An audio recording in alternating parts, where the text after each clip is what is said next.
Hey everybody, how's it going? It is Matt and it is Maniac Monday. Yes, folks, it's hard to believe the weekend is already over. Which, by the way, I hope each and every one of you had a fantastic weekend. Hopefully you got to get out, enjoy the weather wherever you're at. I know things are starting to warm up where I live and it's been really, really nice. Before I get on to anything else, I do hope that you guys are having a great morning, evening, dawn, day, or dusk on top of it, because life really is too short as is. Please do like, share, and subscribe. I love seeing each and every one of you every day, every Monday through Friday, permitting my schedule, and of course, major holidays. And then one last thing, also check out the information in the description box. I give you a little bit bigger of a bite so you can, it'll help you decide if you wish to check out the movie that I am rambling on about for the day.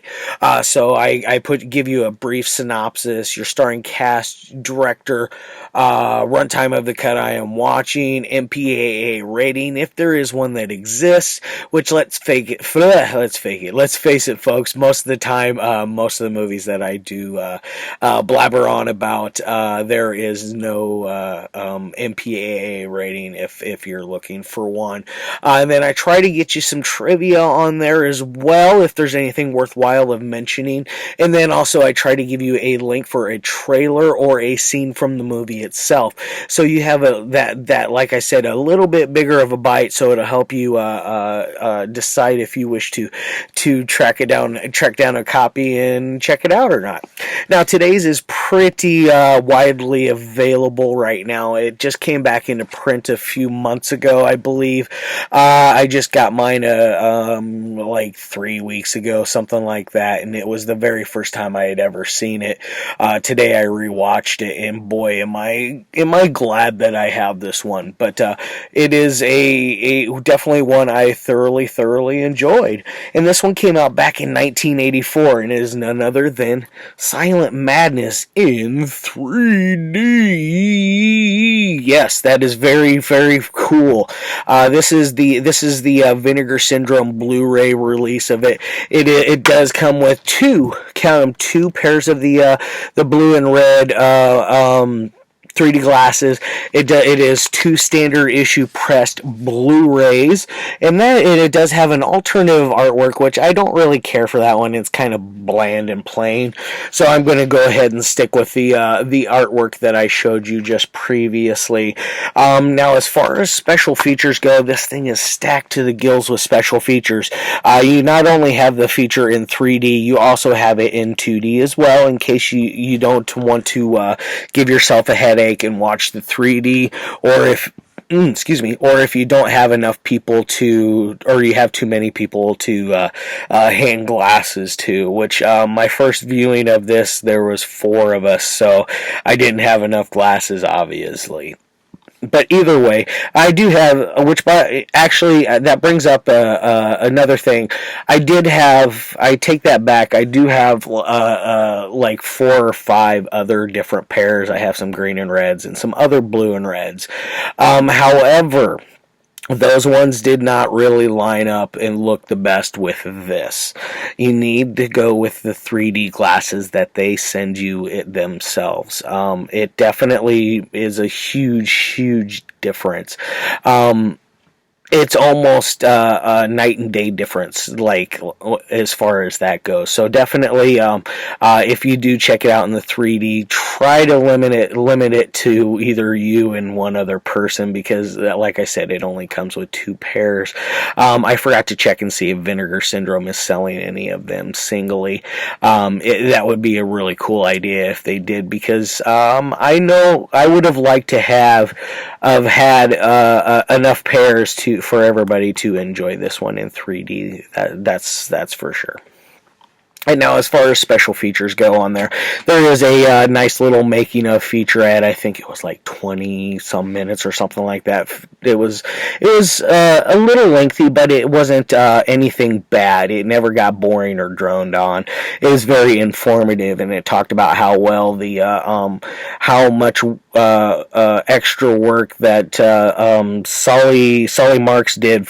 He was the stuntman, aka the killer in this movie. He not only did all the stunts and the killing and all that, he did some other stunts for other people, but he also was very informative and helpful when it came to filming a lot of the shots that he is involved in, which is very, very good that a stuntman is able to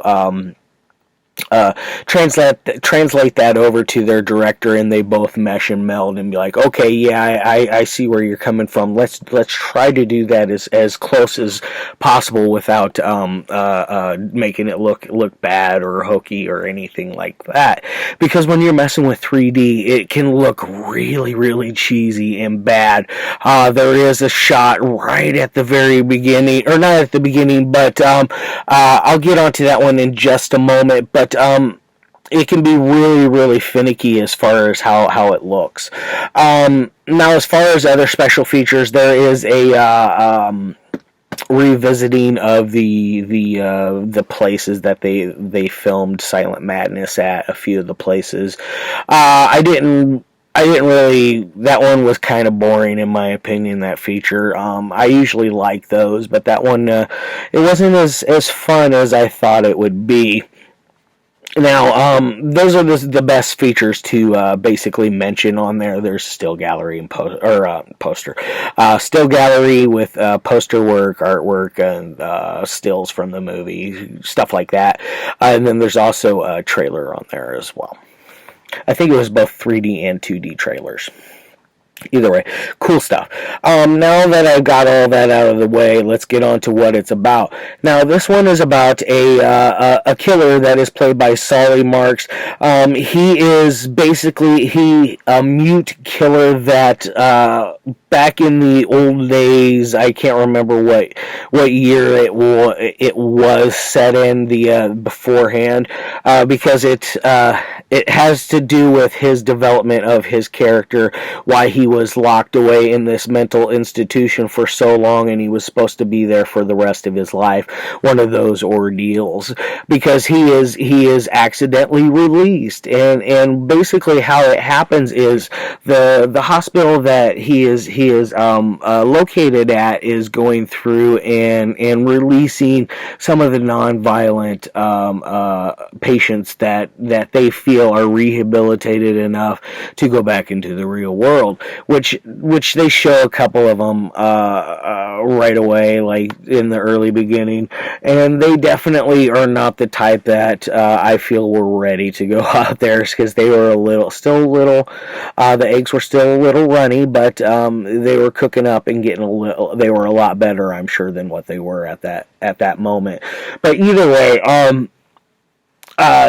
he is released by accident on this. There was 5 of them, and the reason how it happened is the guy that was supposed to be released, his name was John Howard. The killer, or mute serial killer monster, and I wouldn't call him a serial killer, I'd call him a mass murderer, and then eventually a serial slayer. But either way, he is released because his name is John, or the other guy's name is John Howard. This guy's name is Howard Johns. So as you can see there, the names are extremely similar, and so that's how he's able to get away, and basically walk away free almost in this occasion, when he clearly should not have been free. And he has gone back to this dorm, or this sorority house where all of this originally started, where it was a group of girls that were were doing one of their initiations, and he happened to come across it, and he's starting to watch and give off that weird vibe, because he's sitting behind in the shadows watching, being a creeper.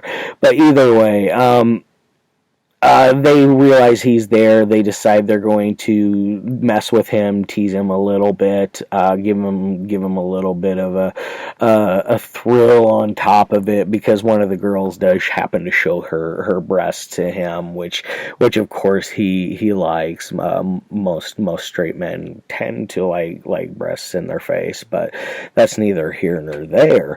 But either way, it sets up this whole story where he accidentally kills one of them, and then in turn he starts to kill all of them. He kills them with like a dart gun type like nail gun type thing. It kind of reminded me of the nail gun from the original Toolbox Murders, which is an amazing movie. Cameron Mitchell, check that shit out, yo. But it's kind of reminded me of that a little bit. It was kind of wonky in ways, but you find out that at the very end that there's a little more to the story than what you're being told. And it all comes down to somebody is protecting our mute serial killer that is standard stalk and slash of all of our victims in some very, very cool ways. Like there's a head vice scene, there's a face getting shoved in like to a steam pipe while there's steam coming out. You have a hatchet to the back. You got all kinds of stuff, and plus you got a decent cast in here. You got Belinda, Montgomery, Viveca. I need to fix that. Lindfors, because I put Viveca. I'll have that fixed by the time I put it on here. Like I said, Sully Marx earlier. Sidney Lassick. He's in here. He has a great little role as the sheriff. You got David Greenan and Paul DeAngelo from he played Ronnie in Sleepaway Camp is in here for a very brief moment. His screen time is epic. I absolutely love Paul DeAngelo and everything. He even had like his interviews that he does for both Sleepaway Camp and this. I absolutely love the guy. I'd love to just hang out and chat with the guy for 10 minutes. I think it'd be cool. We got Tori Hartman, and then we also got Katherine Kamhi, who played Judy, or not Judy, I mean Meg. Excuse me, Meg. She played Meg in Sleepaway Camp as well. So we got those two Sleepaway Camp alumni here in this movie as well, so it makes it a little extra fun. Katherine Kamhi's character is in it for a lot longer compared to Paul DeAngelo's character though. So keep all of that in mind. And now, as far as anything else would go on giving away any key plots, I don't want to do that because this is one I feel like people don't talk about enough, and now that Vinegar Syndrome has released this, it'll bring some much needed attention to this movie.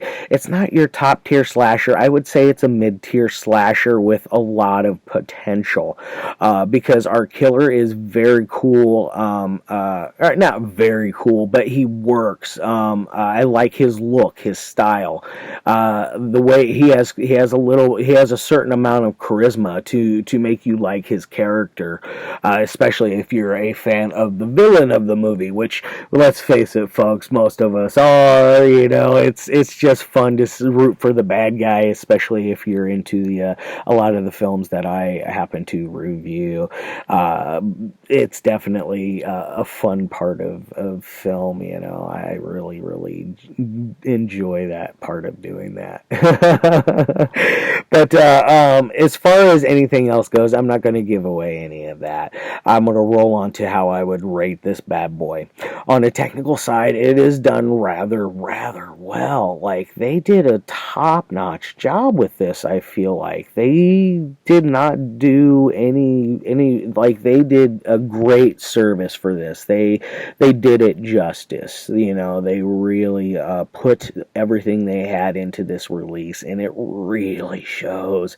In the film itself, it really shows how hard they worked and how much effort they put into everything, and how much love and patience was done for the 3D, because to film in 3D is a very, very, very long, extended, arduous type of task. It's very, very hard to do, and it takes a lot of precise lighting, precise camera setup with precise lenses as well.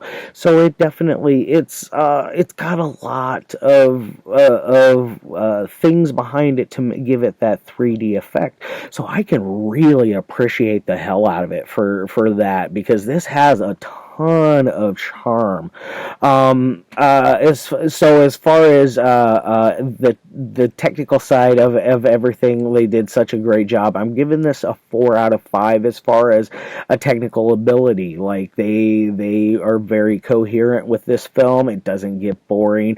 The storyline works. The acting works. I really, really just dig everything about this movie. And then as far as an entertainment side goes, this thing's a 4 out of 5 as well. It's almost a solid movie. It does have a couple little things here and there. Like I wish we had more killer, which you do get a lot of him, of Solly, but I wanted more of him, and our main doctor that is going after our killer is very she's an interesting character, and I liked her character. I thought she was very I guess a strong-willed character, because she didn't come off as like a weak type person or anything like that. She definitely she was very stern to her beliefs, and she sticks to her guns, and she doesn't really back off of it. And that's what I like about her character. She's not afraid to open her mouth. She's not afraid to say, "Hey, you know what? Where's this at? Where's his body at? Where's this all this paperwork?" You know, she is a very good character, and I really liked it. Now, as far as an altogether score on a 1 through 10 scale, I'm going to give this an 8 out of 10. Yes, I am giving it that high of a rating, because I absolutely love and adore this movie, and I think each and every one of you should check it out. If you don't like it, I'm sorry. You know, it's always a crapshoot. I think I saw this one on YouTube streaming. It's probably on Prime as well. But other than that, the only way that I know to get this very beautiful release is from Vinegar Syndrome, which you can find that on Amazon, eBay, where else? You got Grindhouse, Diabolic DVD. All these places, they will carry it, and they have it. It is a little bit of a pricier one. I think I paid $30 for this one, $30 to $32. It's a little bit pricier one, but you're getting a very good product. It's not like you're getting something inferior or anything like that. So definitely, check out Silent Madness. Alright guys, I love your faces as always, and I can't wait to see you tomorrow with something special. It's a remake that I actually like. It's very stylish and done in a very cool way. It's filmed very cool.